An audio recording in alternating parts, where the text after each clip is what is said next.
So, good afternoon once again, and welcome to your subject in Math Science 22, Agricultural Biology. So, to discuss the last topic we had on Unit 1, Introduction to Biology, we're going to have the last one, which is metric system. So, metric systems are used in scientific measurements and therefore very important in agricultural biology. So these are measurements using SI units or metric system. We call them SI.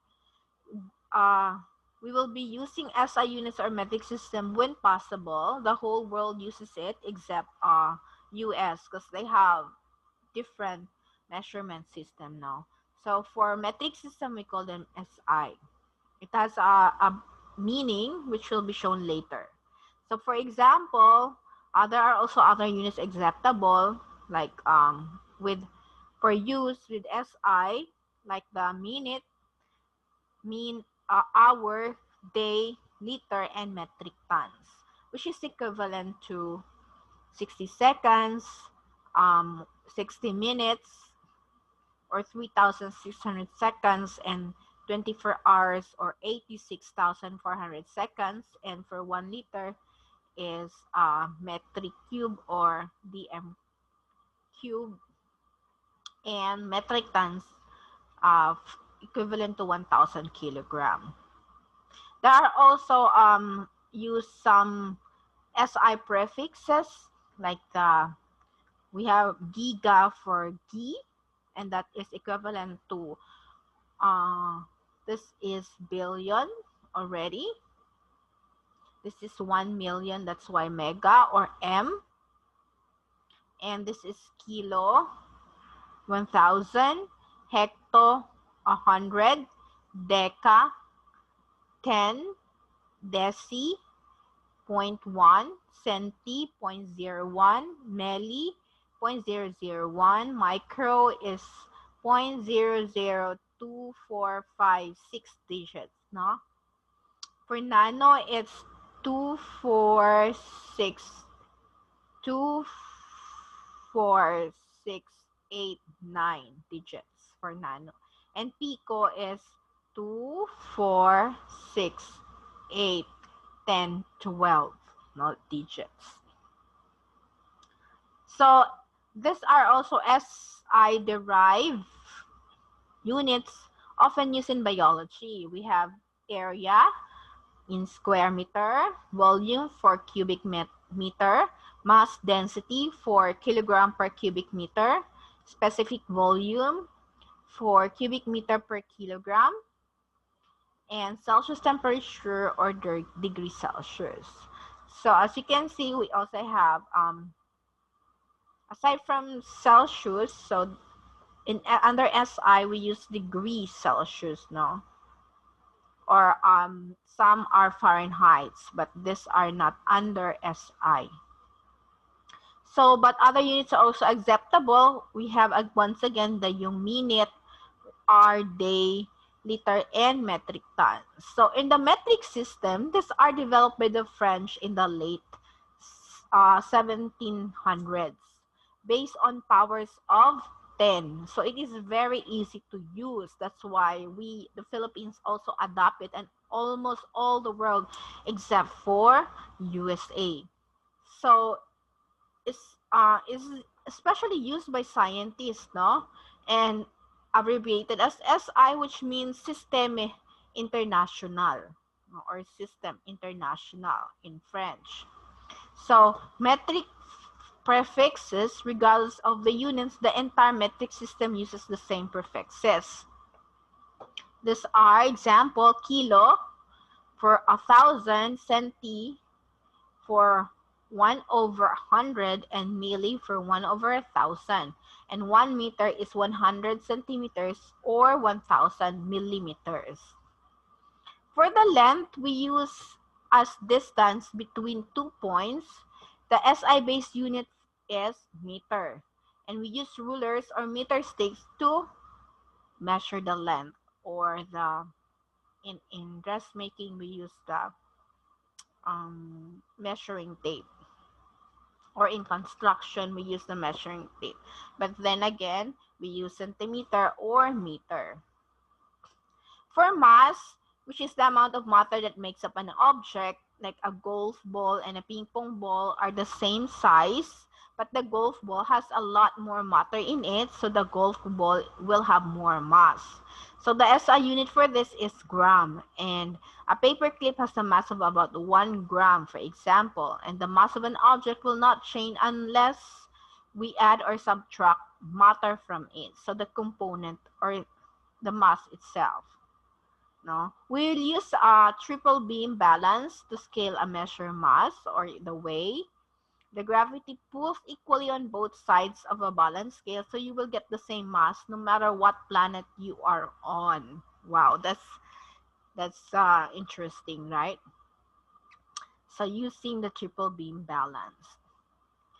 So for weight, is a measure of the force of gravity of an object. So how we sometimes thought, because this is measured in gram, that the mass is just the same with the weight. So although they are just the same, but it just refers, when you say weight, it measures the force of the gravity. But the mass is on specifically on the size and the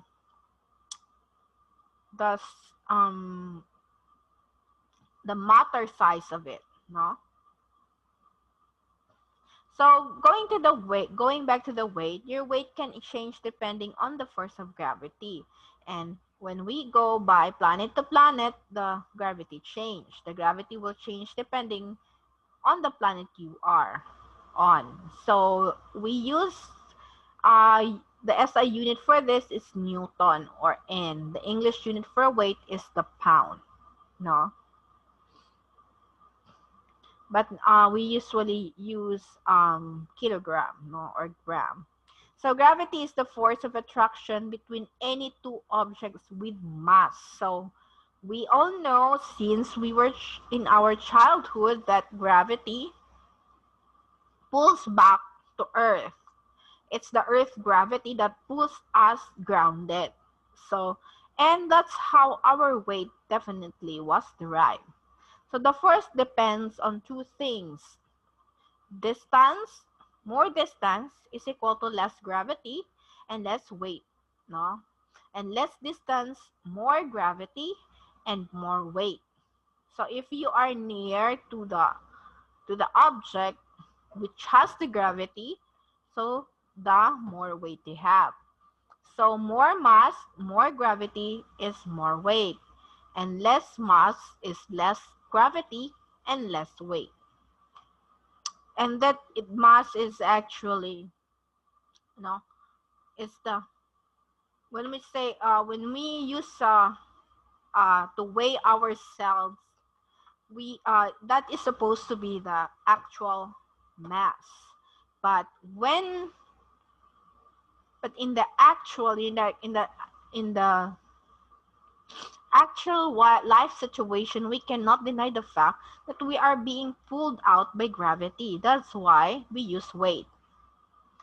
So weight and mass. So this is to explain you further.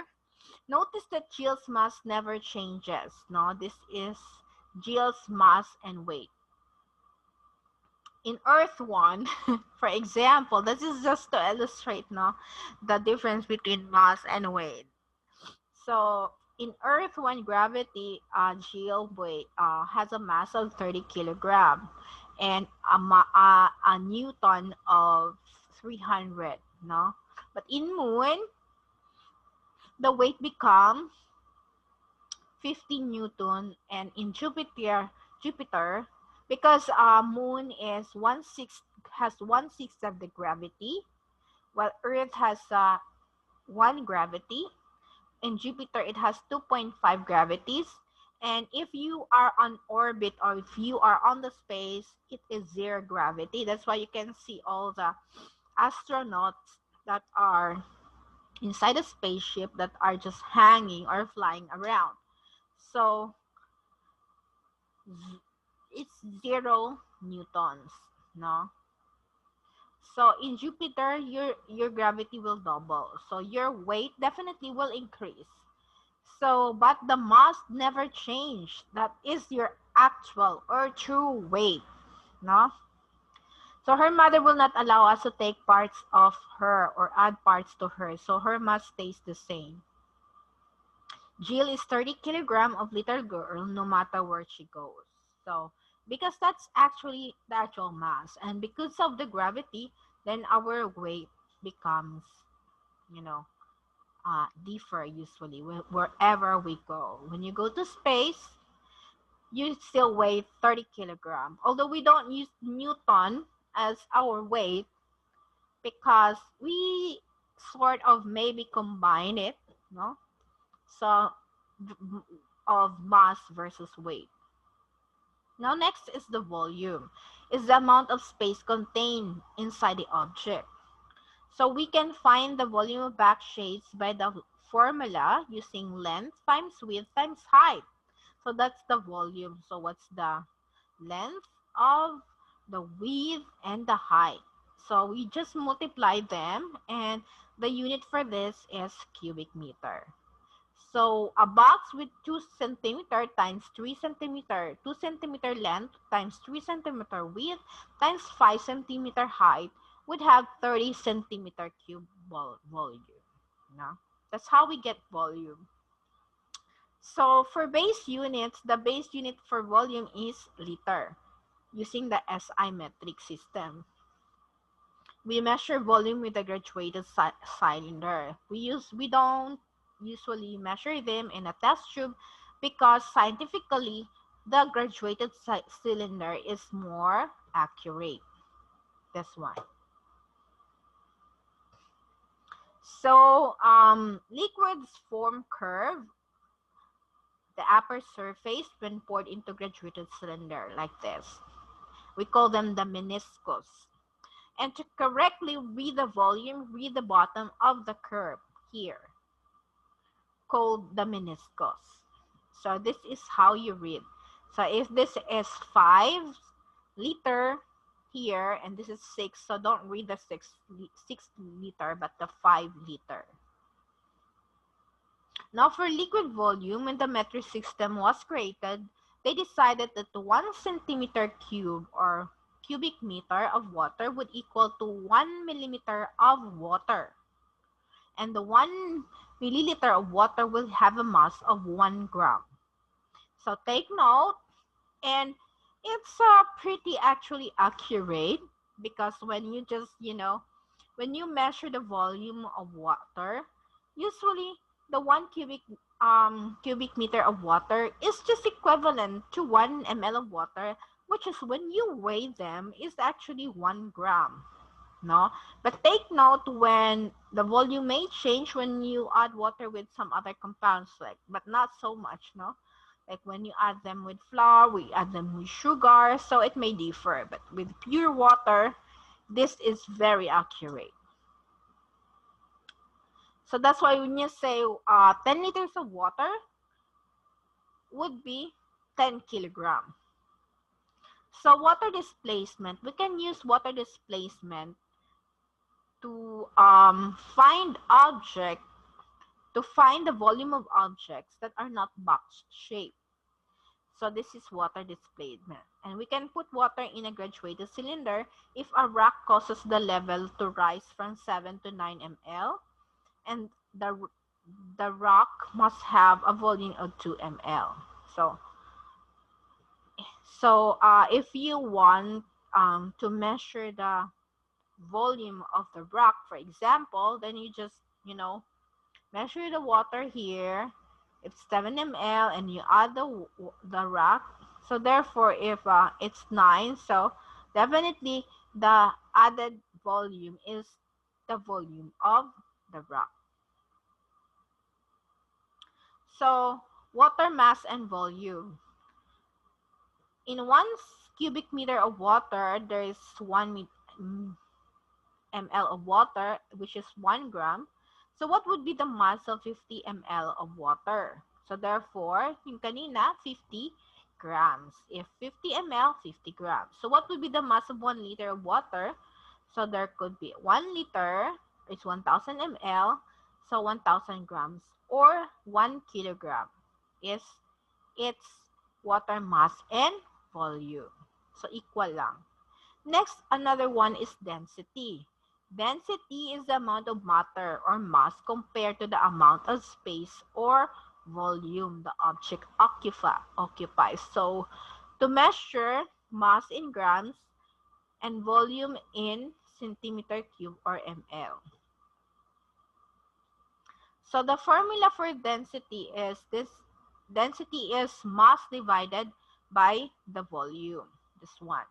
So you just get the mass or the weight over the volume. And remember, all fractions are division problems. So since the unit for mass is grams and the unit for volume is ml or centimeter cube, then the unit for density is gram per ml or gram per cubic centimeter. For example, you're gonna find the density formula for wheel. So the density is mass over volume.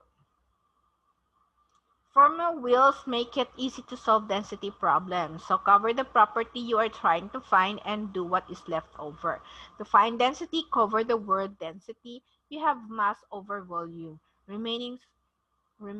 So divide mass by volume to find the density. So this is just to help you remember the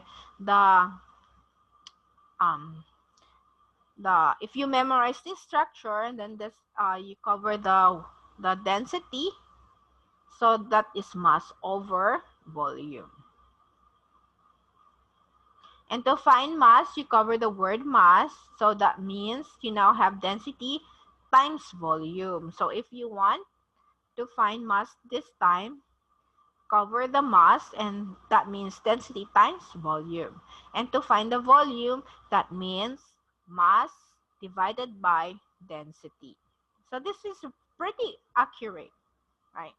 So you memorize this structure, mass, density, volume, no, and it's easy to find out, no. So but then it's just also easy to memorize when you find the density, that's mass over volume, and if you find volume, that's mass over density, and if you find mass, then multiply density and volume, no? So to further understand density, in the following illustration, each block will represent 1 centimeter and each gram will represent 1 gram. So the mass is 20. If the mass is 24 gram, the volume is if you find the mass, you multiply 8 times 3, so that's 24 gram. And 8 centimeter cube volume and density. If you divide 24 by 8, that's the density, therefore it's 3 gram per cubic centimeter. So therefore there are 3 grams in every centimeter cube. So this is just another problem to help you find density. So if the density of the object is 2 grams in the cubic centimeter, given the volume is 6 and the mass is 12 grams. So another problem again to show you.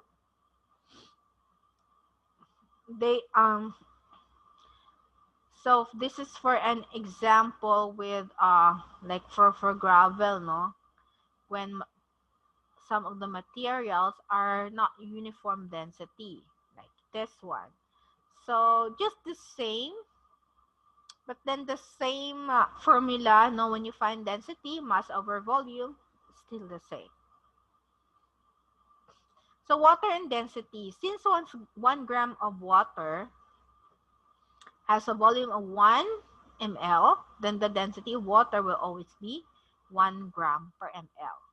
And for 50 ml of water has 50 grams mass, so the density of pure water will be 1 gram per ml. And a kilogram of water will have a volume of 1,000 ml, so the density will be 1 gram per ml. So this uh because you just always, for the density, the you it's always mass over volume, no? So 50 divided by 50, that's 1. And again, 1 kilo, that's 1000 ml over 1000 ml, that's still 1. So less dense materials will float on the top of more dense materials. That's why sometimes you float, sometimes you don't. So objects with density of less than 1 gram per ml will float on the top of water. And objects with a density greater than 1 gram per ml will sink in water. So definitely all people will just, you know, um, not sink in water because we are greater than the density of 1 gram per ml. No? So if you notice, as even as small as um, a needle, a needle, as small as it is, will definitely sink. So for the law of neutral buoyancy, objects with density equal to the density of water will float in mid-water at whatever level you place the object. So because when you are on a deeper, like if you are in the ocean, so the volume gets bigger and the density gets bigger than you, so that's the time you can float already. For fishing, submarines control their depth by changing also their density. No? That's why they float. So if you notice, most boats, it's bigger. It's a big, it's big, but it is designed very well that the density become less than compared to the ocean. So object with a density greater than 1 gram per ml will definitely sink in water. So this is just to give you example on the Titanic, no, sails the ocean blue. So the Titanic is sailing on its maiden voyage, and the density of this enormous steel-hulled ship, full of machinery, coal people, and all sorts of heavy things. But it's floating, so its density must be less than 1 gram per ml. So how this can be? It's a hollow vessel of air. So it's big, but inside are hollow, no? So, but then versus we all know that by history, the Titanic, the Great Titanic, was shrunk, no? So after the Titanic struck the iceberg, that started to fill with water. That's why. So the density, what happened? She took on more and more water, so her density got closer and closer to 1 gram per ml. No? So the denser the ship became, the lower she settled into the water. And that's how the wrecked Titanic became. And what is the density of the Titanic resting on the ocean floor? So this must be greater than 1 gram per ml, as her steel hull is full of water now instead of air. So comparing densities, this is to show you where is the most dense object, therefore. So as you can see, the highest substance with highest density is mercury, followed by copper wire. And the less dense is actually wood. No? It's even less dense than water. So if you are less than that's why water is our parang level, no, of point of reference. So for if you are less than 1, so you will that density less 1 gram per cubic meter of density, so you will definitely float in water. But as you can see, when you compute your density, although you are as huge as the Titanic, because you're just filling all the structure with air, so your density become lesser than 1 gram. And when you voyage to the ocean with deep and large volume of water, that's gonna help you float. So as a review, we don't actually count grams to find the mass of objects. So how you find the mass of a rock? Using You use a balance scale, because no matter using a balance scale, as discussed previously, no matter where planet you belong, the balance scale can scale without gravity. So in real life, how would you find the volume of a rock? So you can use a graduated cylinder and see how much water that the rock displaces, like as previously shown. No? So these are the very important things that you learn in this topic on metric system, which are definitely true. No?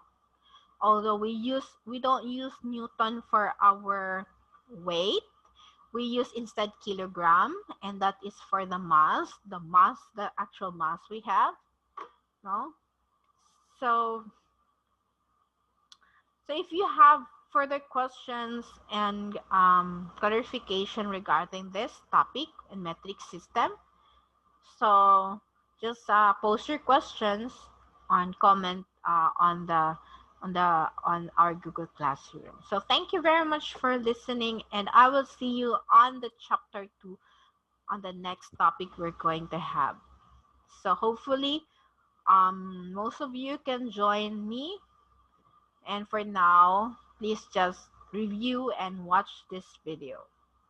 Thank you, and see you next week.